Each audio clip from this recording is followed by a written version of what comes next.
মাধ্যমিক পাশে কোল ইন্ডিয়ায় নিয়োগের একটা নতুন আপডেট কিন্তু চলে এসেছে, নতুন নিয়োগ বিজ্ঞপ্তি প্রকাশিত হয়েছে। তো চলো আজকের এই ভিডিওতে এই নতুন বিজ্ঞপ্তি সম্পর্কে আমরা ডিটেলসে জেনে নেব।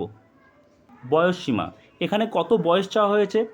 1 মে 2026 অনুযায়ী প্রার্থীর বয়স 18 থেকে 30 বছরের মধ্যে হতে হবে। তবে হ্যাঁ, অবশ্যই সংরক্ষিত শ্রেণীর যারা প্রার্থী আছো তারা কিন্তু সরকারি নিয়ম অনুযায়ী বয়সে ছাড় পাবে, অর্থাৎ এসসি এসটিরা বয়সে ছাড় পাবে 5 বছর, ওবিসিরা বয়সে ছাড় পাবে 3 বছর এবং পিডাব্লিউবিডি ক্যান্ডিডেট যারা আছো তারা বয়সে ছাড় পাবে 10 বছর। ঠিক আছে, এছাড়া প্রাক্তন সেনাকর্মী যারা আছো তারা নির্দিষ্ট নিয়ম অনুযায়ী বয়সে কিন্তু ছাড় পেয়ে যাবে। তারপর এখানে তোমরা দেখতে পাচ্ছ স্যালারি, কত স্যালারি দেওয়া হবে। দেখো এখানে যে ধরনের পোস্টগুলো রয়েছে সেই পোস্টে HEMM অপারেটর যেটা রয়েছে সেখানে দৈনিক হিসাবে এখানে স্যালারি দেওয়া হবে 1502 টাকা, 1500 টাকা ধরো স্যালারি দেওয়া হচ্ছে। স্টাফ নার্স, ফার্মাসিস্ট আর ওভারসিয়ার এই 3 ধরনের পোস্টের ক্ষেত্রে মাসিক প্রায় 47,330 টাকা স্যালারি দেওয়া হবে। এছাড়া তারপরে রয়েছে ডেন্টাল টেকনিশিয়ান, এক্ষেত্রেও কিন্তু মাসিক প্রায় 43,775 টাকা করে স্যালারি দেওয়া হবে। তোমরা দেখতে পাচ্ছ এবার আবেদন পদ্ধতি, এখানে কিভাবে তোমরা অ্যাপ্লাই করবে। আবেদন করতে হলে প্রার্থীদের NCL এর অফিসিয়াল ওয়েবসাইটে যেতে হবে।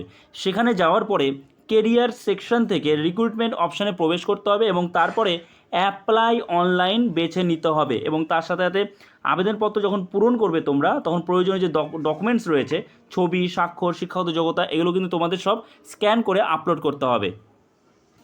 এখানে তোমরা কবে থেকে অ্যাপ্লাই করতে পারবে? দেখো আবেদন শুরু 9 এপ্রিল 2026 সকাল 10টা থেকে, অর্থাৎ অলরেডি অ্যাপ্লাই শুরু হয়ে গেছে এবং শেষ তারিখ লাস্ট ডেট হচ্ছে 1 মে 2026।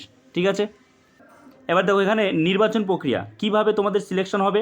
প্রার্থীদের একটি কম্পিউটার ভিত্তিক পরীক্ষা অর্থাৎ সিবিটি হবে, যেখানে মোট 100 নম্বর, 100 নম্বরের কিন্তু তোমাদের একটা সিবিটি এক্সাম হবে।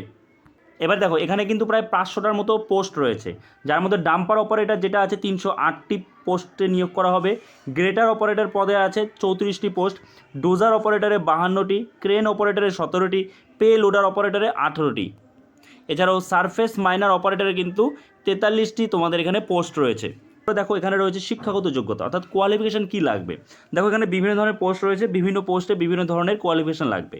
যেমন HEMM অপারেটর পোস্টের ক্ষেত্রে স্বীকৃত বোর্ড থেকে মাধ্যমিক পাস হতে হবে। সাধারণ প্রার্থীদের ন্যূনতম 55% নম্বর থাকতে হবে, ওবিসিদের 50% এবং SC STদের 45% নম্বর কিন্তু থাকতে হবে এবং সঙ্গে বৈধ HMV অর্থাৎ ভারী গাড়ি চালানোর লাইসেন্স কিন্তু তোমার থাকতে হবে।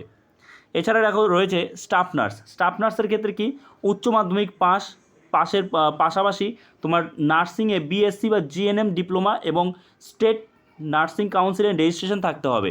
এছাড়া দেখো রয়েছে ফার্মাসিস্ট, এক্ষেত্রে কি বিজ্ঞান বিভাগে উচ্চ মাধ্যমিক পাশের পর ফার্মাসিস্টে ডিপ্লোমা এবং সরকারি রেজিস্ট্রেশন প্রয়োজন। আর ওভারসিয়ার বা সিভিল যেটা রয়েছে মাধ্যমিক পাশের সঙ্গে সিভিল ইঞ্জিনিয়ারিংয়ে 3 বছরের ডিপ্লোমা থাকতে হবে, তাহলেই তুমি কিন্তু এখানে অ্যাপ্লাই করতে পারবে। তো এই ছিল একটা আপডেট, আমি ডেসক্রিপশানে এর যে অফিসিয়াল নোটিফিকেশানটা রয়েছে সেটা দিয়ে দেবো। তোমরা চাইলে সেই লিঙ্কে ক্লিক করে অফিসিয়াল নোটিফিকেশানটা পেয়ে যাবে এবং ভালো করে দেখে বুঝে তারপরে কিন্তু অ্যাপ্লাই করবে। তো চলো এই ভিডিওটা এখানে শেষ করছি, দেখা হচ্ছে নতুন কোনো ভিডিওতে। সবাই ভালো থেকো।